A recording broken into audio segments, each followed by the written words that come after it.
The call came on a Tuesday afternoon while I was pulling weeds in the backyard. I remember that detail clearly because I'd been putting off that garden for 3 weeks. My knees weren't what they used to be, and bending down in the July heat felt like punishment. But I'd finally gotten myself out there with a pair of old gardening gloves and a glass of iced tea on the porch step, thinking that maybe some fresh air would help with the low-grade sadness I'd been carrying around since my sister passed in April. My phone buzzed in my apron pocket. I almost didn't answer it. I didn't recognize the number, and I was in no mood for spam calls. But something made me pick up. "Is this Lorraine Beckett?" "It is," I said, straightening up slowly and pressing one hand to the small of my back. The man on the other end identified himself as an attorney from a firm in Asheville, North Carolina. He said my name again, like he wanted to make sure he had the right person. Then he said my sister Vera's name. I already knew Vera was gone. I'd held her hand when she passed, but hearing her name in that formal, careful voice made my throat tighten. "Mrs. Beckett, I'm calling regarding your sister's estate. She left a will, and you are the sole beneficiary." I stood in my backyard in Columbus, Ohio, with dirt on my gloves and the sun burning the back of my neck, and I didn't say anything for a long moment. "I'm sorry," I finally said. "Can you say that again?" He said it again. Vera had owned her home outright, a 4-bedroom house in the Asheville Hills she'd bought decades ago when prices were nothing like what they are now. She also had a savings account, some investment accounts she'd quietly built over 30 years of working as a pharmacist, and a life insurance policy I hadn't known existed. When he totaled everything up, carefully and without any drama in his voice, the number was just over $2 million. I sat down on the porch step. I didn't plan to. My legs just did it on their own. Vera and I had been close once, very close, the way sisters get when they've survived the same hard childhood together. We'd drifted some in recent years, not because of any falling out, just because life does that. Distance and busy seasons and the way time passes faster than you mean it to. But I had flown down to be with her at the end, and apparently she had never forgotten that we were each other's people. I thought about her the whole drive home from the grocery store that evening.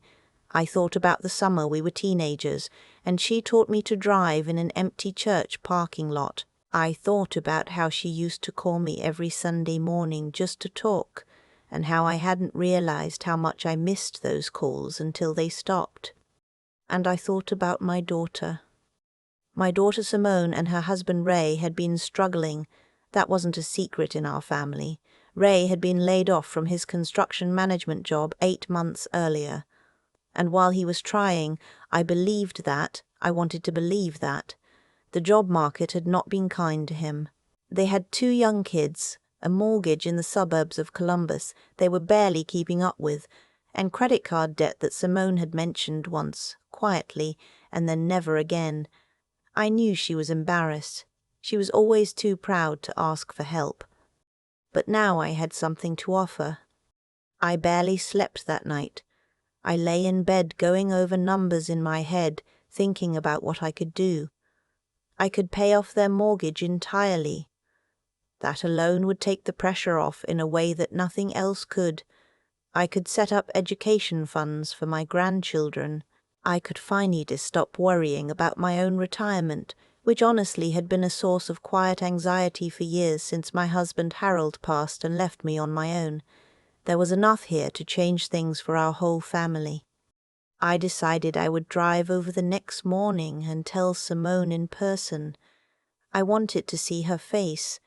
I wanted to watch that worried look she always carried around her eyes just soften. She'd had it for so long. I pulled into their driveway a little after 10 the next morning. I had a box of pastries from the bakery she liked on Broad Street, the ones with the almond filling she'd been getting since she was small. I remember feeling almost giddy walking up their front path. The kind of lightness you get when you know you're about to make someone's burden a little easier to carry. The front door was unlocked, which it often was when Simone knew I might stop by. I let myself in and called out her name. No answer from the front of the house. I heard voices coming from the kitchen at the back. Simone and Ray both, talking in the low, fast way people talk when they think no one is listening. I set the bakery box on the entryway table and started down the hall. I wasn't trying to eavesdrop. I want to be clear about that.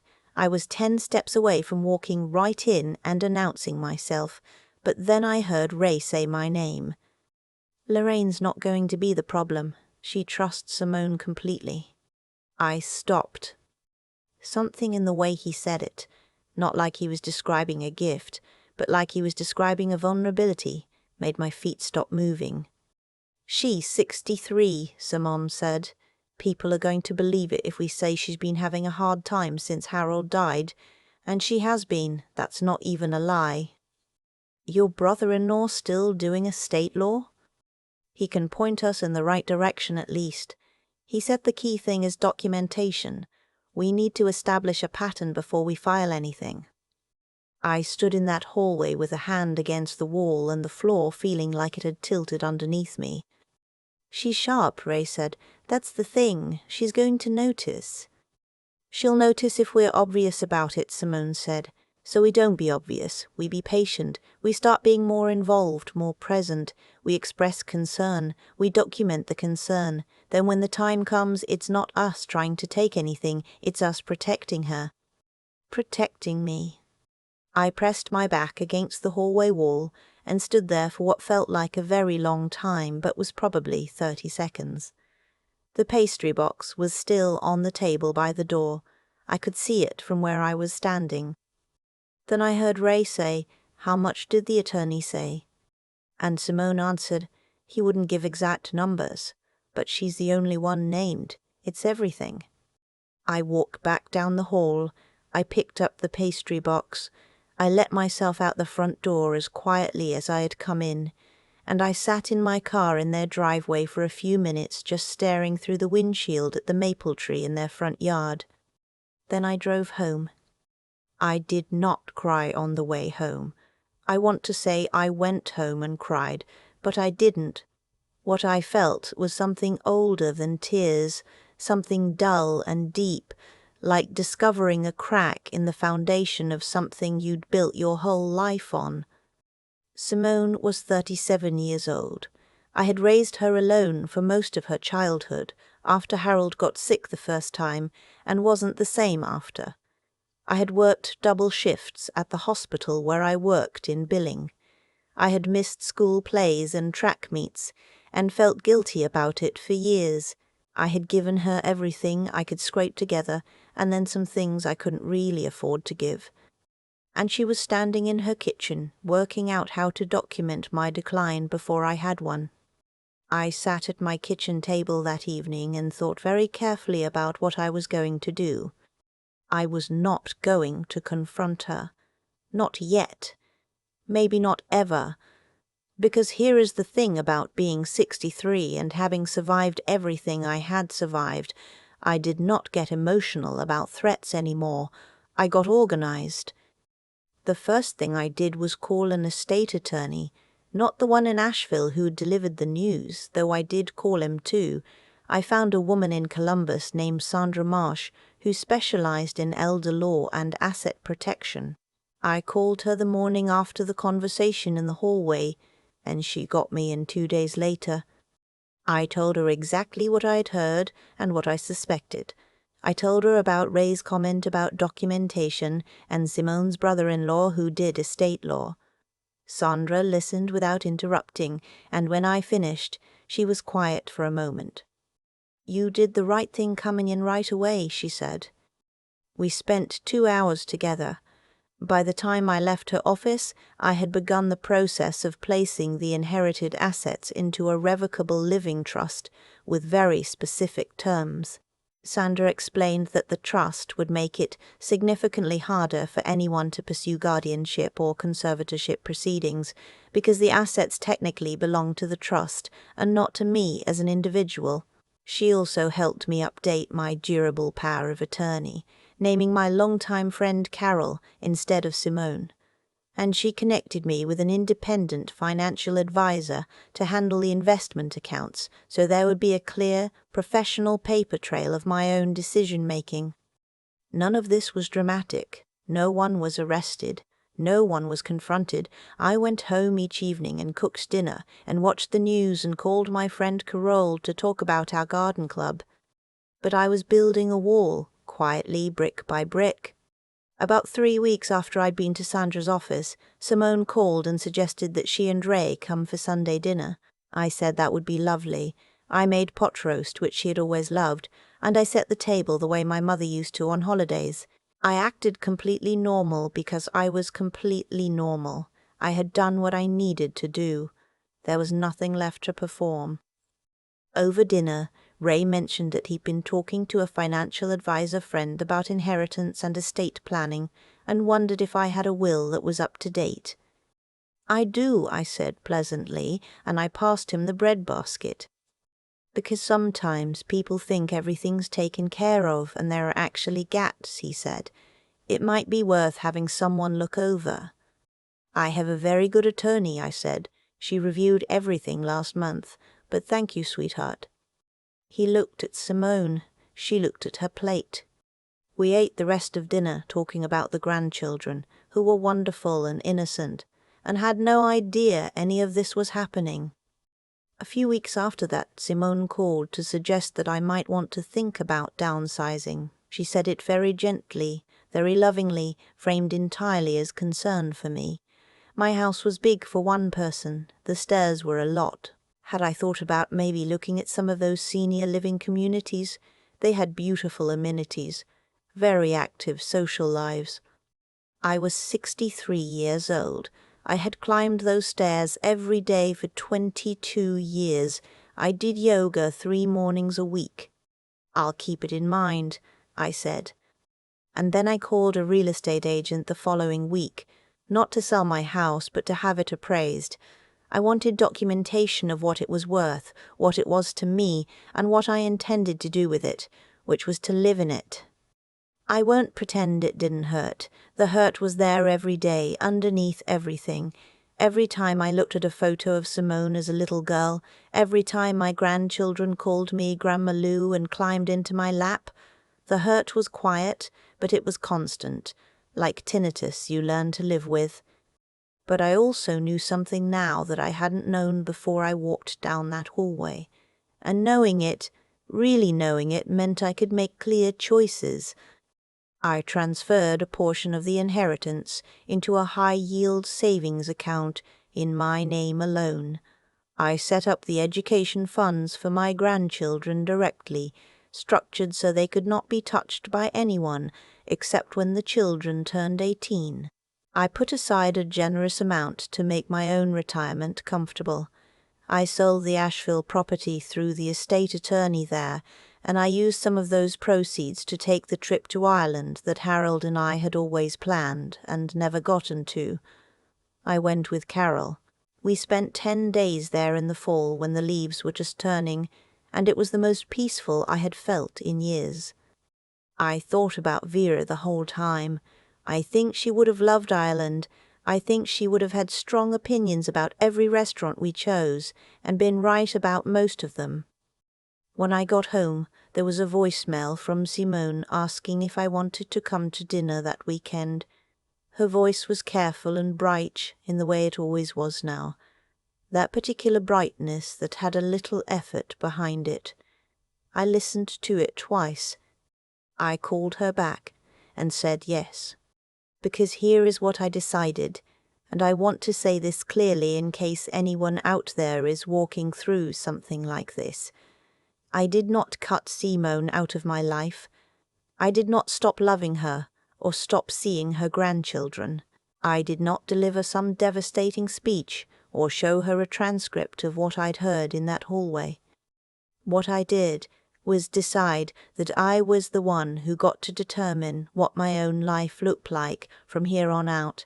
Not her, not Ray, not whoever she'd consulted with about how to document my decline.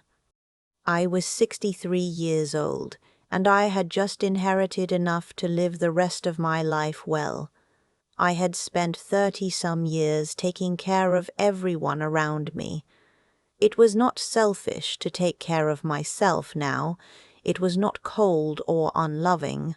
It was, as far as I could tell, the sanest thing I had ever done. The relationship with Simone changed, and I'll be honest with you, I grieved that. I grieved the version of my daughter I thought I had. The late-night phone calls became less frequent. Holidays were warm on the surface and a little hollow underneath.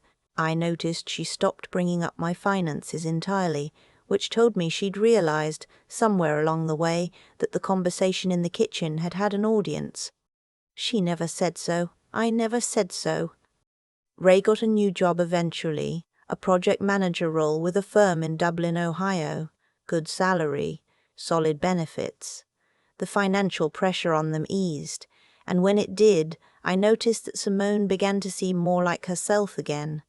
Lighter, more spontaneous, more the girl I'd raised. I don't know how much of what happened was her idea and how much was Ray's. I probably never will. What I know is this: I loved my daughter. I still love my daughter. Love is not the same thing as trust, and trust is not the same thing as naivety. I could hold all three of those things at once. Love her, not fully trust what I'd heard, and refuse to be naive about it, without any of them cancelling the others out. Last spring, on a Saturday afternoon, Simone came over to help me replant the flower beds along the back fence. She brought the grandchildren, and they spent most of the time throwing dirt at each other while we worked, which was mostly fine. At one point she straightened up from where she'd been crouching and pushed her hair back and looked at me. "Mom," she said, "you seem really good lately." "I am really good," I told her, and I meant it. She nodded, and I watched something move across her face that I couldn't quite name. Maybe it was relief. Maybe it was something more complicated than that. Maybe she was thinking about what she had almost done, and what it would have meant to lose me over it. I don't know. I didn't ask. I just handed her the trowel and pointed to the spot by the rose bush where we still needed to dig. We worked until the sun started going down, and then I made lemonade, and we sat on the porch steps the way I used to sit there when she was small, the kids running around in the yard, the evening coming in slow and soft. Vera once told me that the best thing a woman could do for herself was refuse to be smaller than she actually was. I was thinking about that on the porch that evening, watching my grandchildren tear around the yard in the golden light. She left me more than money. She left me that. I still think about the pastry box sometimes, the almond ones from that bakery on Broad Street. I'd carried them up that front path feeling lighter than I had in months, and I'd driven them right back home again without ever setting them down. There's a version of that morning where I walked straight into that kitchen, where I announced myself before I heard anything, where I handed over the box, sat down at Simone's table, and told her about the inheritance with tears in my eyes, and all that hope still intact. I've thought about that version a lot, what it would have cost me. What I know now is that the truth was already there whether I heard it or not. What changed that morning wasn't the situation, it was my ability to see it clearly, and I think there's something in that worth sitting with. Sometimes the most important thing that happens to us isn't what we're handed, it's what we finally allow ourselves to know. I'm not angry at Simone, I want to say that plainly. What she and Ray were planning was wrong. I won't soften that, but I also know that fear makes people reach for things they wouldn't otherwise reach for. They were drowning, and they looked at what was coming, and they started calculating. I understand the fear even if I can't excuse the plan. What I won't do is pretend it didn't happen, or make myself smaller to spare everyone the discomfort of the truth. Vera used to say that integrity wasn't something you performed for an audience. It was what you did when you thought no one was watching. I think about that in relation to what Simone was doing in that kitchen, and I think about it in relation to what I did in the weeks afterward. I didn't make a scene. I didn't punish her publicly. I just went and did the quiet, careful, necessary thing. I found an attorney I trusted. I protected what was mine. I made sure my grandchildren's futures were secure in a way that no one could touch. That wasn't coldness. That was me finally taking my own life seriously enough to defend it. There's a kind of wisdom that doesn't come from books or advice. It comes from outliving your own naivety. I spent a lot of years assuming that love was enough to keep people honest, that if you gave enough, sacrificed enough, loved hard enough, the people around you would rise to meet that. I still believe in love, I just no longer confuse it with insurance. What carried me through those months wasn't anger, and it wasn't grief, though both were there. It was something quieter, a steadiness I had to choose, over and over, every time I sat across from Simone at a dinner table and acted like a woman who was fine. Because I was fine, not in the numb way but in the real way, the way you get when you've stopped waiting for someone else to decide your worth. My sister left me money, but what she actually left me was a moment of clarity I didn't ask for and needed completely. The garden is doing well this year. I planted dahlias along the back fence, the deep red ones Vera always loved. Every time I look at them, I think about how she refused, her whole life, to make herself convenient for people who didn't deserve her time. I'm trying to do the same,